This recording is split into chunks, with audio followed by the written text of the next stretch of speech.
This is my 2007 Escalade that I bought for only $2,500. And this is the 2018 Escalade that costs $80,000. And this is a $200,000 Escalade V. In this video, I'm putting 3 generations of Escalades to the test to find out which one has the best bang for your buck. To do this, I'm grading them on 3 things: comfort, reliability, and most importantly, value. Make sure to hit that like button and strap in because this video is gonna be crazy. This is not a tutorial video. I'm just trying to highlight some of the features that changed throughout the years to see if over a $200,000 price difference is really worth it.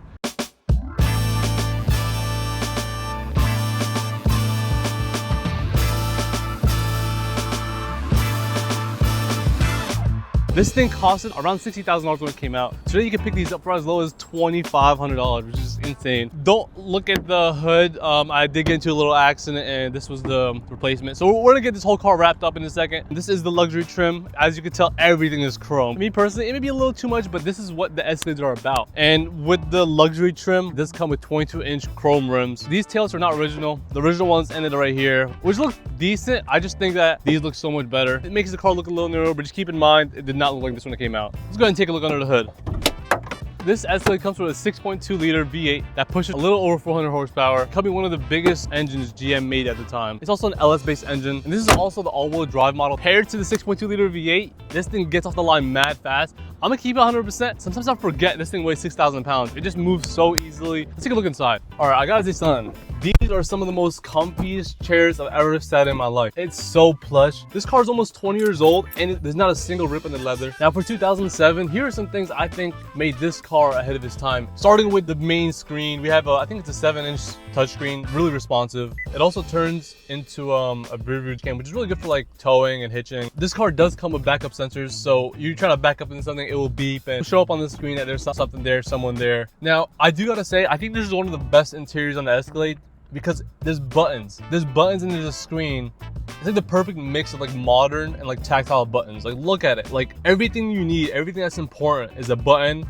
Everything here, you could be driving and you just know where to go. Like I still don't get why they're getting rid of buttons, and you're gonna see later on in this video they get rid of a lot of buttons. This car has auto headlights, so it will turn on and off depending on the light that's outside. So if you're in a tunnel, it will turn on the headlights. If you're out of a tunnel, it will just turn it off. Thing is, it gets even crazier. This car comes with auto high beam, so you're driving at night, you have the high beams fully on. As soon as the car sees another car come in from a distance, or even the taillights of another car, it will turn off. It's like so good too. And on top of that, this car has auto windshield wipers. If rain hits the window, you don't have to hit the knob to like start the windshield wipers. It will automatically get the rain out of the way till like it's clear, which I think there's also another camera for that. I just can't believe this all comes on a car that's from 2007. Like I was 3 years old when this thing came out. 2027 cars don't even have some of these features, which is just insane. And now you could buy it for like $2,500. So this is a 3-row SUV. Cool feature you could do here with any buttons from up here. Let's say I want to get that seat down.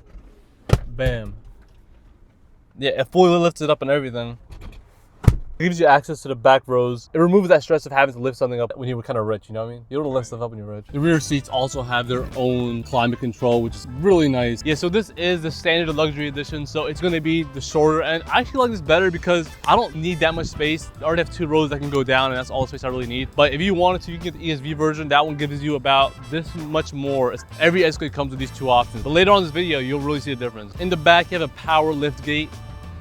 Works really smooth. 2 back seats, fold up, collapse. Not trying to get into all of that, y'all know the deal. Now let's rate it. For the 2007 Escalade's comfort, this may sound a little biased, but it's so comfy. 9 out of 10. I once drove it over 10 hours in one day and didn't feel a single back strain. Now for reliability, because this is one of the last years that don't have active fuel management, you can find these cars going over the 200-300,000 mile mark all day long. So I'm giving it an 8 out of 10. Now for value, pretty easy, 10 out of 10. No question about it. I paid $2,500 for all of this. That brings the 2007 Escalade score to 27 out of 30. Now that we know what $2,500 gets you, it's time to bump it up a notch.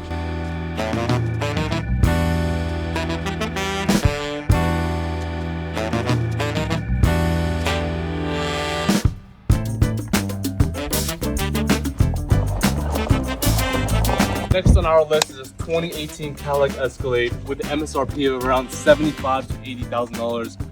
Today you can find these for as low as $20,000, which is actually crazy.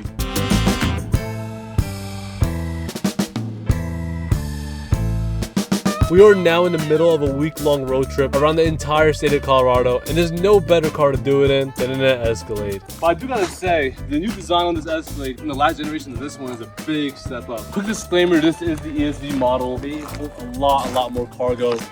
All of your minivans, your Honda Odysseys, your Honda Siennas are not gonna fit as much storage as this thing is, making it really perfect for a road trip. My car went up to about halfway through here. This thing sends all the way back here. And with that extra space, it also comes with a bigger gas tank. This is my Escalade's gas tank, and this is this car's gas tank. Enough of that, let's go ahead and take a look at what's really different about this car. Now, right off the bat, huge upgrades from here. Everything has a purpose. When I first got into this car, it was a little hard to figure things out. But let's talk about the main differences. First, we have the HUD. What does the HUD stand for? I don't know. All right. We're gonna put it right here. Yeah, okay. So I can see the speed limit, I can see my speed, and if you have audio playing, you can see what's playing on the audio through the window. This car also has adaptive cruise control, which my car does not have. A lot of the same features that my Escalade has. I don't know, it's kind of gimmicky stuff. I guess it's good for if you're short. You have the option to go between 2-wheel drive and 4-wheel drive, 4 high and 4 low, which is actually really cool. My Escalade is locked on 4-wheel drive no matter what, which kind of sucks for the miles per gallon. Speaking of the miles per gallon, this thing gets insane miles per gallon. We are about over 1,000 miles on this road trip, and we've been averaging close to like 22 to 23 miles per gallon, and that's actually like really good. This one also comes with push to start. Same kind of thing. It feels the same and it drives the same as the older Escalade. Full display. The screen's definitely a big upgrade from the last Escalade, but the main thing is you now have Apple CarPlay and Samsung Auto. You have maps on here. You can see all the way around. Yeah, and like it's like it also comes with a digital with a fleck back to a regular mirror, which I think is pretty cool. Me personally, I'm not a big fan of like everything being touchscreen. That's the one thing that bums me out. Every button here is touchscreen. Although you see these buttons, these silver things, they don't do anything. They're just kind of like tracing lines. But if, let's say for example, on turn off the heat, the off button, I have to literally press on that button right there. And there's barely any haptic feedback. You actually have to take your eyes off the road to see this. For some reason, they have these random features. I don't get what that's for. Somebody in the comments let me know. You have a wireless charger built in, which it works, but it's really slow. I think it's pretty clunky in my opinion. Let's go ahead and take a look at the back seat. I do have to say, this back seat is a lot better than mine's. You have a full screen, HDMI outlets. You can fully control the heat, AC, everything like that. Pouch in here. I like the color schemes with this car. You actually have 3 seats back here, and I'm guessing this is for kids, but in this road trip we have a total of about 6 people, so we don't really have a choice except using these chairs, and I mean it works, it gets the job done. And because this is also ESV model, we do have another screen back here with a remote and all that. All right, now let's rate this thing. For comfort, I'm giving it a 7 out of 10. I drove over 7 hours in one day at one point during the road trip, and I definitely felt it after. Now reliability. These do come with active fuel management, so these engines don't last long at all. Almost every 6.2 liter after 2009 will have this built in. I'm gonna say 4 out of 10. When this thing was new, you were looking at roughly $80,000, and higher trims like this ESV can go way above that. For that kind of money, I'd give it 3 out of 10. But today, it's a completely different story. These have depreciated a lot. If you could find a clean one under $30,000 with a good service history, I'll bump it up to a 7 out of 10, which gives the 2018 Escalade a score of 18 out of 30. But yeah, let me know what you guys think about this Escalade. It definitely is a massive step up for my car, but we have a couple more days in this road trip. Before we decide if this Escalade's worth it or not, I want to show you guys an Escalade that takes everything I just showed you guys to a whole nother level. But before we see how crazy the next Escalade is, here's a quick word from today's sponsor, Mucar. The Mucar 892BT is a professional grade diagnostic scanner designed to replace multiple tools all in one system. Featuring full system diagnostics, it can scan every module in your car, not just the engine. With AutoVin technology, it instantly identifies your vehicle and begins diagnosis with 0 setup. It supports over 3,000 bi-directional active tests, which allows you to send commands directly to components like fuel injectors, coolant fans, windows, and more without needing any extra hands. The 892BT includes over 35 maintenance functions, including oil reset, tire pressure monitoring system, ABS bleeding, throttle relearning, transmission adaptations, and so much more. With multi-channel diagnostics, it can scan multiple systems simultaneously, reducing diagnostic time while also being very accurate. The 8-inch touchscreen runs on a fast Android-based system with 5G Wi-Fi for super fast updates. Speaking about updates, free lifetime updates are included with no subscriptions. It also has a built-in AI diagnostic system that provides real-time code analysis and guided troubleshooting. The Mucar 892BT is designed for both professionals and beginners looking for dealership level tools, all in one compact system. If you want to grab one for yourself, I included the link to the Mucar 892BT down below.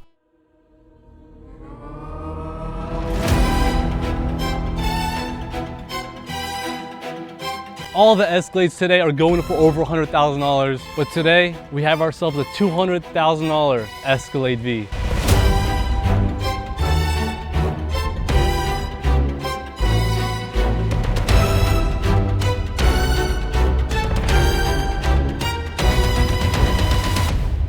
Now, what is a V? A V on an Escalade will automatically mean that the car is supercharged. Basically the most powerful Escalade you can ever buy. Here we have the 2025 Escalade V. It comes with full ceramic brakes, because with 6,000 pounds and 682 horsepower, you need something to stop it. This thing is not your average Escalade. It also comes with an amazing exhaust system. It sounds so good. Oh my God, that sounds so good. Bro, it sounds so good. I really want to see if I can get my Escalade to sound like that. Let me shut it off real quick because I want to save gas. Speaking about saving gas, this thing is 11 miles per gallon to about 16 on the highway. And if you pay $200,000 for a car, it has to open on its own. This is like the epitome of you like, I got too much money to do my own door opening, you know? Let's go ahead and take a look at what's under this hood. Whoo! That thing is clean. Every Escalade is 6.2 liter. This is specifically a supercharged Z06 Corvette engine. It's actually insane. Yeah, shout out to this guy for handcrafting this engine. Oh, you got the V up here, just in case you forgot, you know? But yeah, 682 horsepower. And it gets even crazier. 2024-25 model. You just can't believe this interior. Wait, hold up, peasant. Yeah, get in, bro, get in. Through this touchscreen, you're able to close and open every door. For example, you open the back door, hit a little swipe, and bam. You wanna close it, swipe, and it's like that. And they all have sensors on them, so you're never gonna get your hand stuck or anything like that. But I'm not trying to go through every spec. This thing has so much. Paddle shifters, full surround sound, whole dial here, bro. What is that for? And guess what? This whole thing is a touchscreen. 55 inches, pillar to pillar, all just one touchscreen. There's a freaking mosquito in here, bro. Maps are up here, you have the audio right here, the driving control right here. The only buttons that are in this car, a couple down here, these three right here, and a couple controls up here. Other than that, every little button is touchscreen. Okay, I'm just clicking buttons. All right. Fucking ejects us out. Wait. The shifter is a little interesting. I'm gonna keep 100% with you. I think this is probably the worst shifter on the Escalade. Look at it. You have to pull it to go in neutral. Then you gotta stick it up to go in reverse, which shows you the camera, which is all cool now. I mean, I'm not really gonna show you all features that were here in the last Escalade, but you're gonna drive, you have to pull it down. I guess you have to get used to it, you know? Can we go V mode? Oh, you can change the engine sound, sport, all-wheel drive, engine shifting, suspension. Yo, Cadillac headphones. I don't look kind of glazed in this car, bro. It's a nice car, but 200,000 though? For now, let's go take a look at the back seat. These are all ventilated seats. You have full controls through here, just like almost every Escalade model. Nothing crazy. Back seat, I mean, I think all Escalades have the same amount of legroom. All right, let's go ahead and take this thing for a drive. Bro, every time it starts up, I'm like, oh, it's crazy, man. That thing sounds incredible. Drives so smooth. I think it's so powerful because this is a V model. It's really, really strong. Pedal is so sensitive, so I'm just tapping the gas and it's just going. Escalades are big cars, but every Escalade is so easy to drive. It never actually drives like a big car. But now that we have 682 horsepower, you know, it's time to do, right?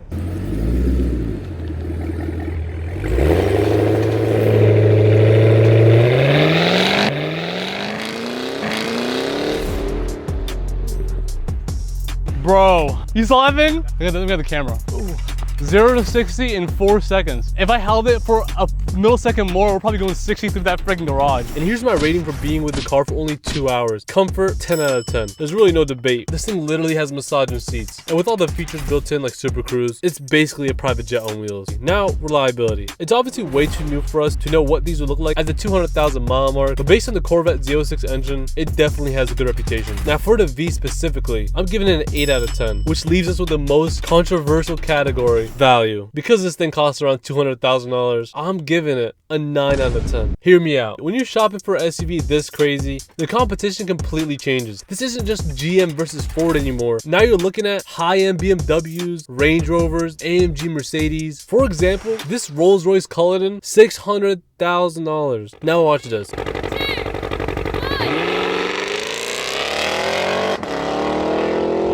Oh my God, I'm getting dropped. It sounds awesome, that does. Yeah, and it's a 3-row SUV, which means that the 2025 Escalade V finishes with a score of 27 out of 30. Looks like both the $2,500 Escalade and the Escalade V got the same score, so let me know down below which one would you pick. My Escalade was $2,500. This thing is almost $200,000. You could buy almost 100 Escalades for that price. But what makes this car special is because it's a V. The reason you're seeing this video right now is because I'm hopefully planning to turn my Escalade into a V. Supercharging it, canned out, new exhaust, wrap it, new brakes. Every good part of this car, I want to take it and put it into my Escalade. So if you want to see that happen, make sure to like and subscribe. Believe it or not, this video has been in the making for over 5 months. Let me know if you guys want more like this, and I'll see you all in the next one.